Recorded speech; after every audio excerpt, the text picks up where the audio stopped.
I have a mantra for mental health. There's no health without mental health. And so it's part of the overall well-being of a person. Access to mental health care absolutely should be the #1 focus in our community. And honestly, it's broken. And throughout the state of Florida, it's broken. But I know that here in Northeast Florida, there's a lot of community partners and individuals that are very deeply committed to make sure that we are providing easier and quick access. Terry's got such a drive around improving behavioral health. And when I say improving, it's access for services, it's removing the stigma of behavioral health, it's everything you would want in terms of a leader in what she tries to do each and every day. I believe health care is a right for every American. The truest mission is to build better lives and communities. We funded Volunteers in Medicine at a pretty substantial level for a grant. And it was a very easy thing, because without access to good health care, so many in our community struggle. Through my career at Truist, SunTrust, and BB&T, I had the opportunity to serve at the Chamber with a group of other women leaders. We launched a women's business center. We launched Elevate Women, which is a fully funded program for 3 years to help encourage and support women in all areas of leadership. So in launching that work, we have shifted the conversation around support for women and girls from it just being the right thing to do, which it is, and we all know that, and we can see the data, to it being an economic imperative and a missed opportunity for business and for the economic growth of Northeast Florida if we don't pay attention to cultivating it. So that was a real highlight of my time and work in the community. Debbie often says that when she sees people successful, or when she's encouraging people to find their success, she asks them to show up. Debbie Buckland shows up. She has shown up her entire career that I've known her. She's shown up for her teammates, for her clients, for the community. She's shown up for women in a massive way, and has leaned in on her career to make a difference, and has made a tremendous difference in that regard. Brooks has a health foundation, and so I have oversight into the foundation. I also have oversight into the ways that we can better our community. How can we make Jacksonville better? And that's our partnership with Volunteers in Medicine. But how do we make our community of those with differing abilities better? And so I have the distinct pleasure of making sure that at Brooks, we provide 7 low or no cost services to the community. Whether you were a Brooks patient once or never, you have the same opportunity to come out and continue your rehabilitation beyond what happens within the doctor's office or the clinic. We are pleased that she's turned into the young lady that she is, and she's an inspiration to myself, to my wife, to her sister, to her nieces and nephews, and I'm sure to her children also. The best thing I think I like about my job, particularly at Ascension St. Vincent's, is when I transitioned from the military, from being in for 33 years, I knew how to navigate around that community. When you're transitioning out, the world is a different, scary place. And I think one of the better things I like to do is to help those military people transition into the civilian sector. Not make it so scary, but have a resource. They have a resource with me. She is who you want at your back. She's who you want out front. She is such a leader, and she doesn't know the word no. I mean, anything you ask her to do, you know that she will do, and it will be done right, and it will go beyond whatever your expectations may be. My favorite part is when people call me for help and I'm able to connect them. Makes my eyes water. There's not enough providers in the area that people need assistance. And so when people personally reach out to me, I'm able to help them. And I know they have help. You know, I'm able to connect them. Prior to my last tour here in the hospital, Jacksonville, I was fortunate to be the executive officer at the hospital in Cuba, at the naval base. So these were folks who back in the 50s and the 60s decided they were going to go ahead and cut their ties with Cuba and work with us. Our job was to take care of them in their elderly years. I would hear them, and I would come in as a nurse and I'm making my rounds, and I would hear them say, "Miss Paulita, is that Captain Paulita?" That would just still warm my heart. I hope my mom's not watching this, but I'm going to share a secret with you all. I remember being young and in grade school, and my dad looking at me and he says, "Jess, do you want to go to the racetrack or do you want to go to school?" And I said, "Well, I want to go to the racetrack." Well, she probably shouldn't have said that. In elementary school, I was a River City clogger. And we traveled around and competed everywhere, you know, including Opryland. That was a fun time, but yeah, not many people know that I can cut a rug. Yeah, you play me some mountain music and I'm there. So I played the French horn when I was younger, and I was actually an all-state French horn player in high school. It was really good. I wonder what would have happened if I had chosen that as my career path instead of financial services. I'd be playing with the Jacksonville Symphony. I love to cook. I love cookbooks. I have too many.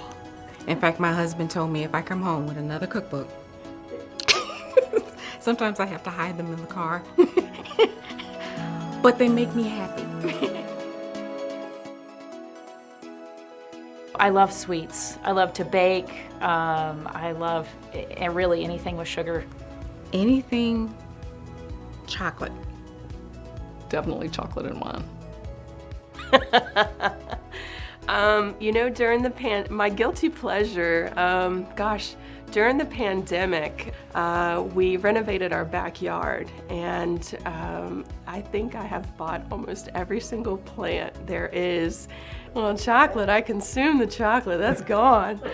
Plants, I can, you know, because I never really thought of myself as having a green thumb, and, you know, plants would come to my home and then they would never leave, so to speak. It's been a very relaxing and therapeutic to cultivate different flowers and plants. I've had the pleasure of coaching middle school swimmers, some of which include some of our Olympic athletes from the United States as well as from other countries. So I guess I have a few gold medals to my name, but certainly I was not the only person in their career. Yes, Ryan Murphy and Caleb Dressel were both two of my middle school swimmers. Great kids, and I still call them kids, but they're not kids anymore. So my oldest daughter, Katie, had our first grandchild. Her name is Maureen Eleanor, and she was born on Valentine's Day this year. So she's born of the heart on Valentine's Day. That was a silver lining of COVID. I was able to spend time with my family up in New York, working remote, and we were in an Airbnb in Shelter Island, and it was great. So I was there for about 5 weeks, and we'll be going back soon to enjoy that. So during my graduate years, when money was very tight, I had to bake cheesecakes. And I made all kinds of cheesecakes, and I think if I had to do it over again, I may even choose that as a way to make people happy. I believe in having pets. I think they make a home full or a complete home. So I have my cat, his name is Magic, my Maine Coon.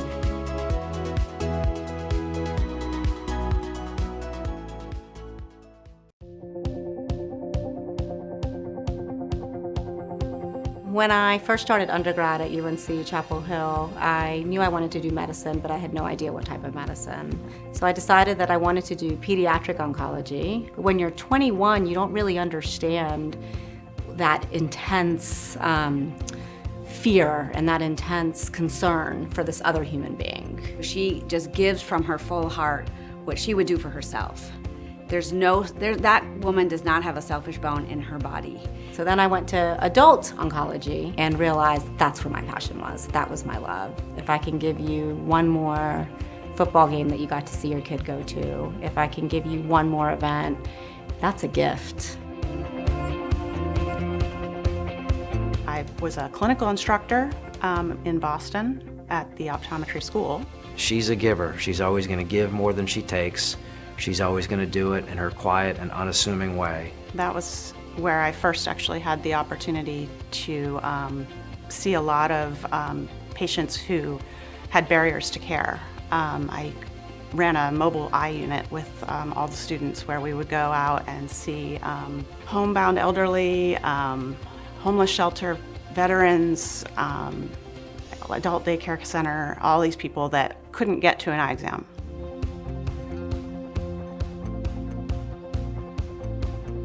I think I chose family medicine because I'm rather nosy. Dr. Titus has the biggest heart of anyone I know. She truly wants to make an impact in our community. Family medicine gave me the chance to kind of walk alongside my patients through their lives and really contribute to their health and their health decisions for long term.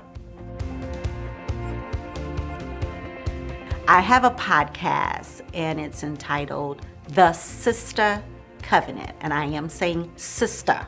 When I think of women with heart, I think of women who are committed to making a difference where they can. And Pat has had a long history of making a difference in this community. We're launching PSAs around vigilant and vaccinated. Powerful women get vaccinated together. We win. I had 50 powerful women agree to be a part of that. So I am super excited. It is about us. Women are the backbone of our families. We nurture everything from the boardroom to the bedroom.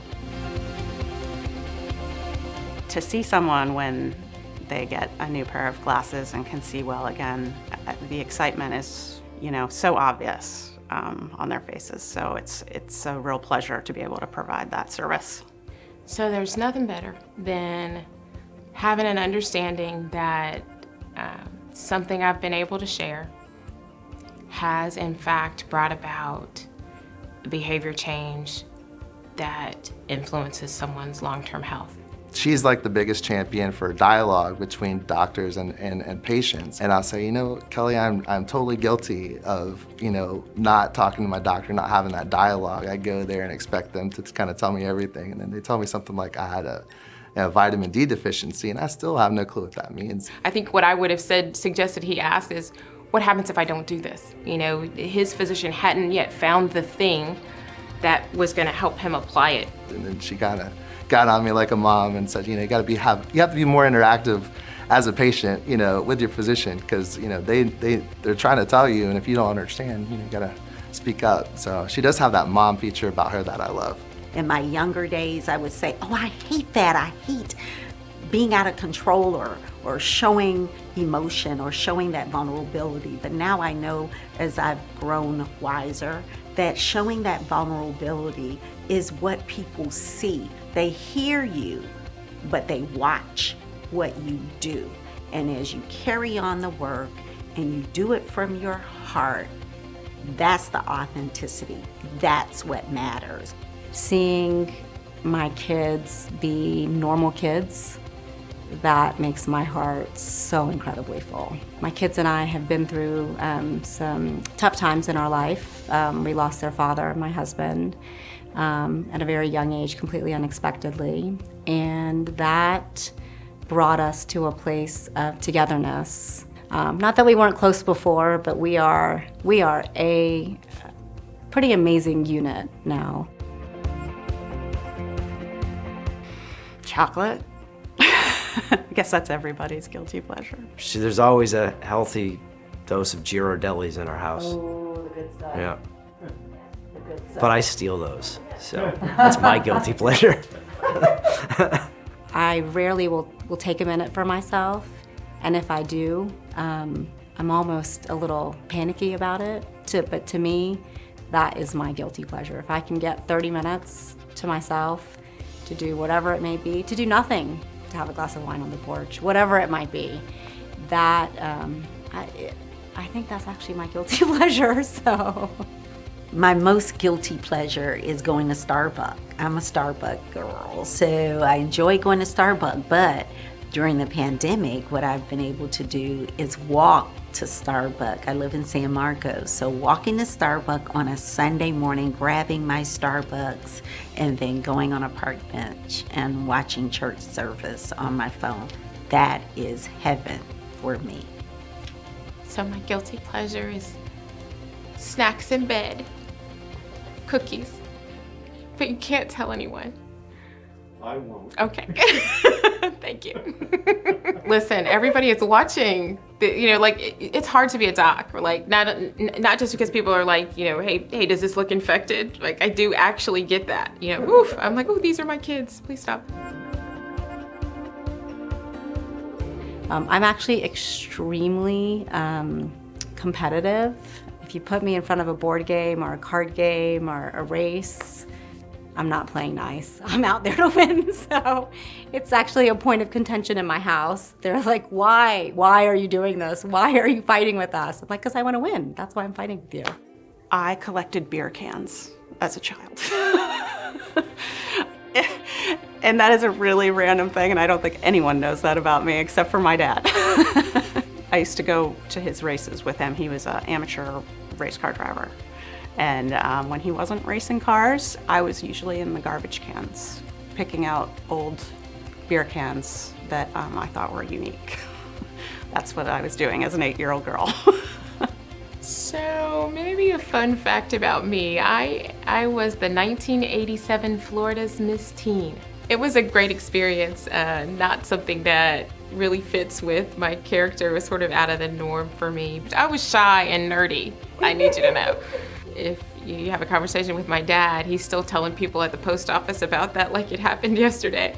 I have once climbed a 42-foot tower, if you're familiar with the YMCA over on the south side, and I was with my office, and it was a team building exercise, and I was the oldest individual on our team, and of course they were blown away because they did not expect me to go to the very top, but of course I had to, because yeah, I could.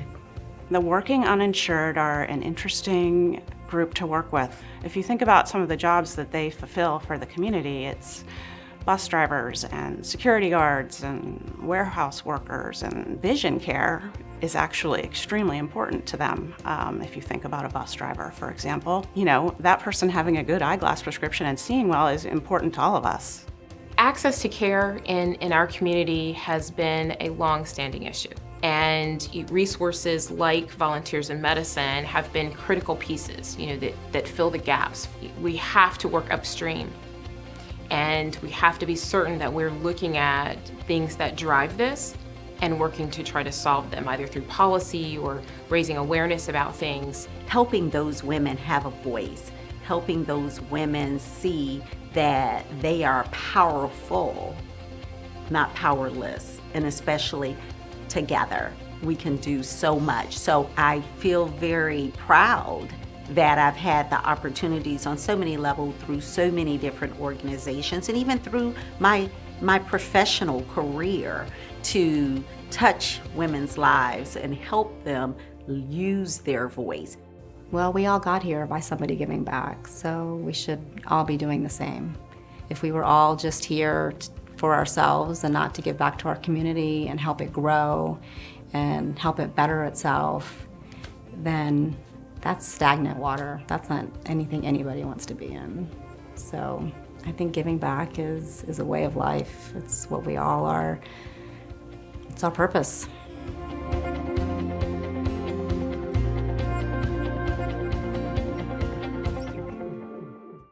Your 2022 Women with Heart Honorees are Terry Andrews, Debbie Buckland, Paula Chamberlain, Jessica Cummings, Dr. Seychal Kuthiala, Susan Monahan, Patricia Gillum-Sams, and Dr. Kelly Tice. Please give a round of applause for your 2022 Women with Heart honorees.